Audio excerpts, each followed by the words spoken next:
Hi, my name is Bill Brant, and my area of social justice is students with hearing loss and deafness in the classroom.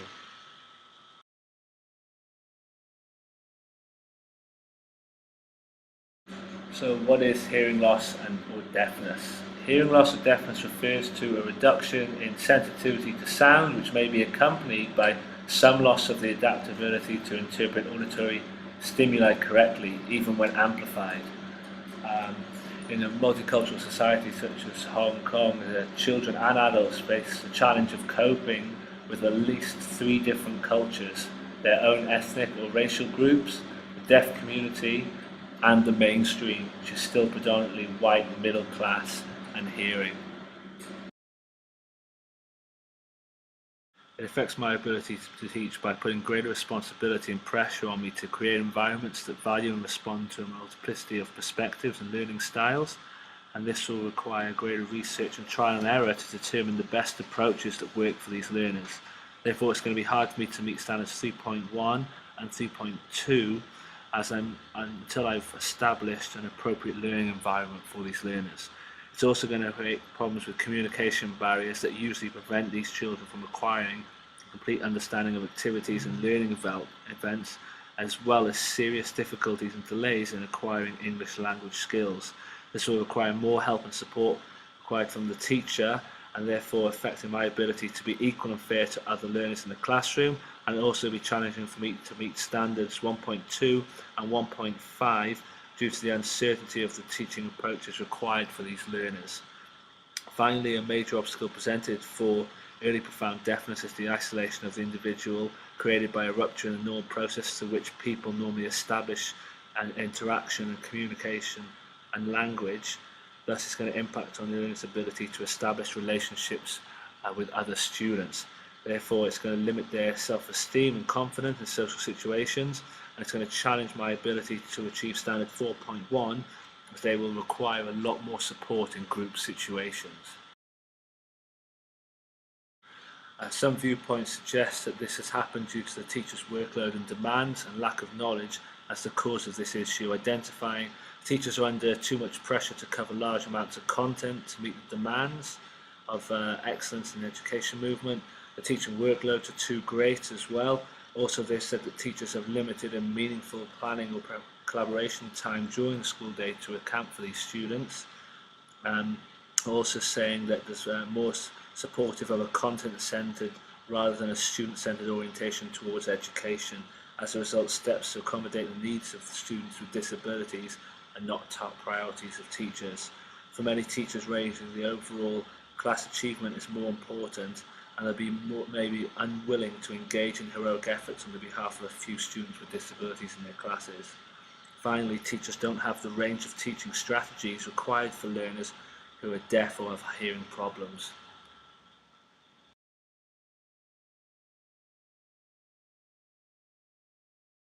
Alternative views suggest that it's not only teachers to blame, but the entire educational system as a whole, which has failed to implement the available preventative and early identification procedures, also to issue appropriate guidelines or monitor educational programs for these learners, to pay attention to the educational content rather than the mere placement, to what is taught rather than where it's taught. They fail to engage the active participation of parents and persons who are deaf, and they've also failed to recognise that the needs of persons who are deaf differ from those who are handicapped. Failed to understand that the appellations deaf and hard of hearing encompass a spectrum of diverse handicaps, requiring that educational programs be tailored for individuals whose needs change with time. They've also failed to provide a wide range of educational opportunities for college students in various regions around the country, and they've also failed to put anywhere near enough emphasis on the training of adequate personnel for the specific demands of the task for participation in education of the deaf at various levels. Finally, they failed to use and encourage the use of the diverse tools being provided by advancing technology, which includes computers and electronic equipment and support for TV closed captioning. So what strategies can help? Well, the Department of Education and Training suggested that the teacher can manage the learning environment by setting up the physical environment, managing the students' listening devices, using appropriate teaching strategies, and creating a positive classroom environment. These strategies include sensitivity in dealing with issues relating to hearing impairment, and it's important that the deaf and hearing impaired student doesn't feel different by having too much attention drawn to them. You can also invite a deaf or hearing impaired person to talk in the class, use resources that demonstrate how deaf and hearing impaired students can overcome barriers, such as watching videos with captions on, and they can also have daily opportunities to have meaningful conversations with peers and teachers. They should also be provided with opportunities to develop self-esteem by encouraging the valuing of personal ideas and opinions held by the deaf and impaired students. Finally, they should still be set high but realistic expectations for the deaf or hearing impaired students so that they can for their achievement and standards. It's important to remember that special consideration may need to be given in providing situations where the deaf or hearing impaired student can demonstrate the knowledge and skills. The benefits of this approach is that it not only focuses on student learning but also takes into account the student's social and emotional needs. Every student's social and emotional development is greatly influenced by the range of their experiences, how other people treat them, and their developing ability to express their own feelings, desires, and needs to understand those of others. An alternative view by Wang et al. Suggests an inclusive learning environment called the Adaptive Learning Environments Model. This is designed to create school learning environments in which all students can learn basic academic skills and increase their confidence in their ability to learn and cope with the social and intellectual demands of schooling. This approach combines direct instruction with aspects of informal or open education that generate attitudes and processes of inquiry, self-responsibility, and social cooperation. There are 5 major components for this strategy, which is the basic skills curriculum component, consisting of highly structured and organised learning events and a variety of open-ended exploratory learning activities. It also requires an instructional learning management system designed to maximise the use of available school resources in classroom space, a family involvement that's aimed at optimising students' learning through increased communication and interaction of school and home learning experiences, a flexible instructional team system designed to increase the use of teacher and student talents, and a database staff development program detailing plans and procedures for increasing the capability of staff members and recording student data. The benefits of this program are that it's a quantitative synthesis of studies conducted over 10 years that have suggested that the adaptive instruction greatly improves student learning. These components provide a unique classroom experience for these learners. The instructional approach used and learning task set mean that small successes can be recognised easily and acknowledged, and momentary difficulties are pinpointed and addressed. However, some views have suggested that the program did not have enough extensive teaching for these students, and that the services provided were superficial and hardly likely to have lasting impact or to achieve long-term goals. The strategies intervention model is another inclusive learning model that's carefully designed instructional methods and procedures that enable teachers to address the challenges represented by the realities of teaching. It also aims to create and validate a variety of interventions to increase the likelihood that students with disabilities can succeed in the general education classrooms. There are 3 major strategies for this approach. The learning strategies intervention, where learners need to know how to assess a classroom and then use an appropriate learning strategy or combination of strategies to help them respond to the demand of the situation. The second one is the content enhancement routines, where instructional routines by the teacher are improved to enhance the delivery of content information and improve the student's understanding and recall of the content. The final one is the empowerment interventions, where we empower the students to perform at their best and create positive relationships with others in the school setting. Several social and motivational strategies have been developed to enable students to interact in positive ways with their peers and teachers. Suggested benefits of this are when the students with mild disabilities receive intensive instruction in targeted learning strategies in a resource room or other support settings, they can be taught to be strategic learners. In addition, they can also learn these strategies to mastery in the general education classroom when the classroom teacher devotes sufficient instructional time to ensuring that they master the strategy to a point of fluency. Research has shown that students' understanding and recall of subject matter information has improved markedly when teachers enhance their delivery of the information by emphasizing on critical features of the content. However, some research has suggested that when the strategies intervention model is used for the purpose of inclusion, educators need to think in terms of supported inclusion, not simply inclusion. Final set of strategies were from the Royal National Institute for the Deaf, and these are strategies used for the teacher.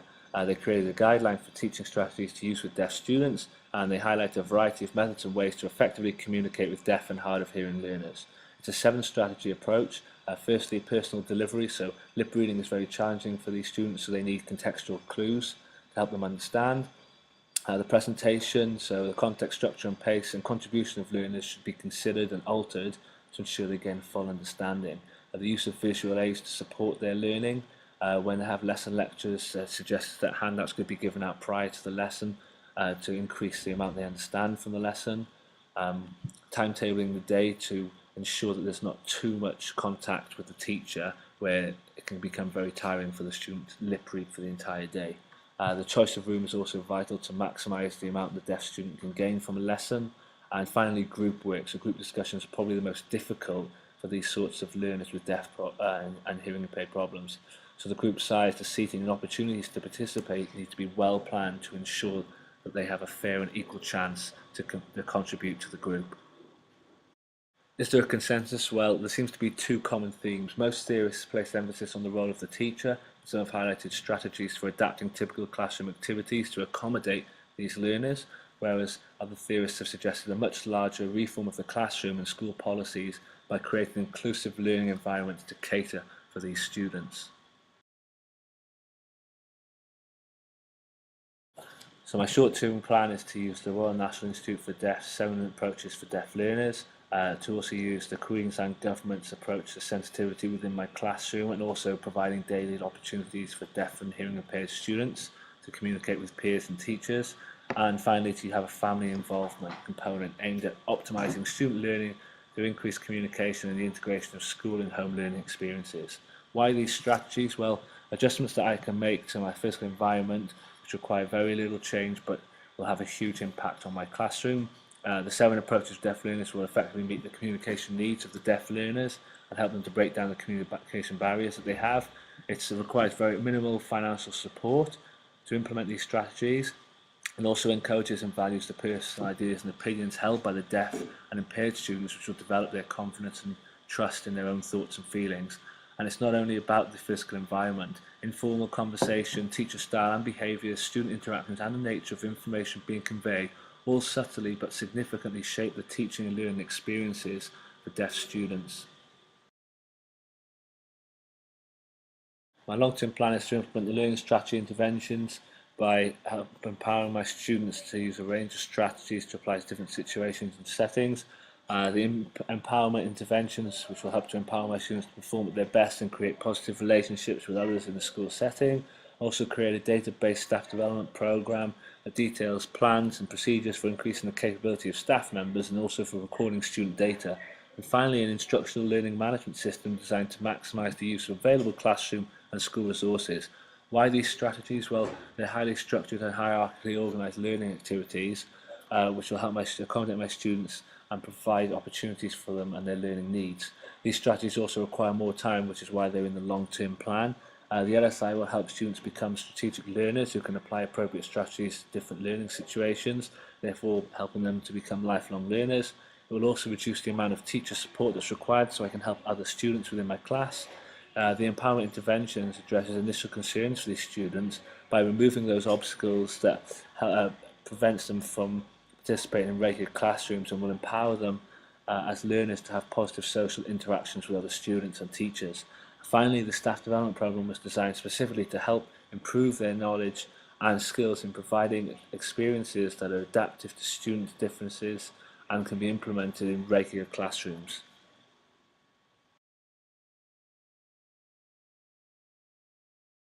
Human resources required are guest speakers, so we can invite a deaf or hearing impaired person to come and talk to the class, and also learning support assistants. And this is particularly relevant for the LSI when students with mild disabilities receive the intensive instruction in targeted learning strategies in a resource room or other setting. They can be taught to be strategic learners, which they can then apply back in the classroom. The physical resources required are classroom-based resources such as whiteboards, handouts, flip charts, videos and tapes that help provide a deeper understanding for these students, and the online database so that all educators within our school have access to information regarding the instructional management system and the database staff development program.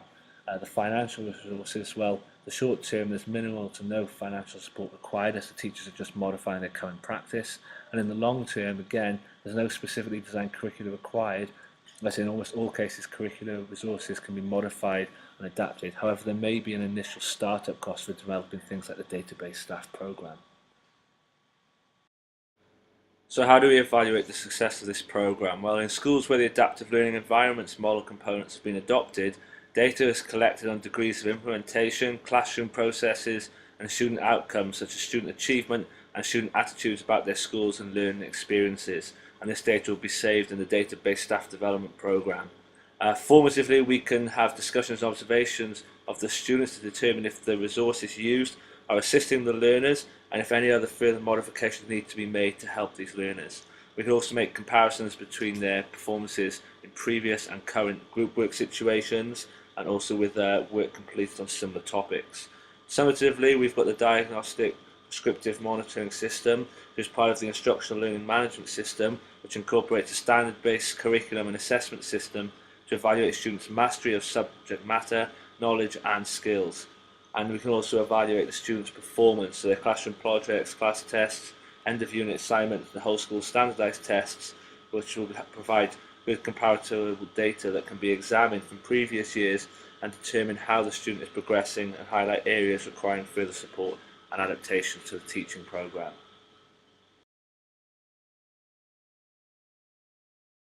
For the ongoing upkeep, we'll be keeping data on successful strategies that have worked well or can be improved for next time. We'll also be monitoring and updating the database staff development program and instructional learning management system. Next steps are to implement the short-term strategies within my classroom and then seek support and guidance from the school principal and founders, as this approach requires terrific teacher commitment and many teachers will not participate on their own free will. Is it sustainable? Well, yes, the short-term strategies require simple but effective adaptations to the educator's teaching approaches, and the development database staff development program and instructional learning management system allow teachers to store student data that is easily accessible by all teachers and can improve their knowledge and skills in providing learning experiences that are adaptive to students' differences, therefore making it easier for teachers to include and cater for these learners. And finally, where to from here?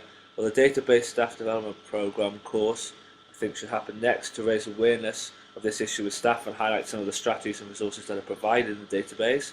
Also, the growth and development of these resources from teacher input should start to happen in the staff development program and also in the instructional learning management system.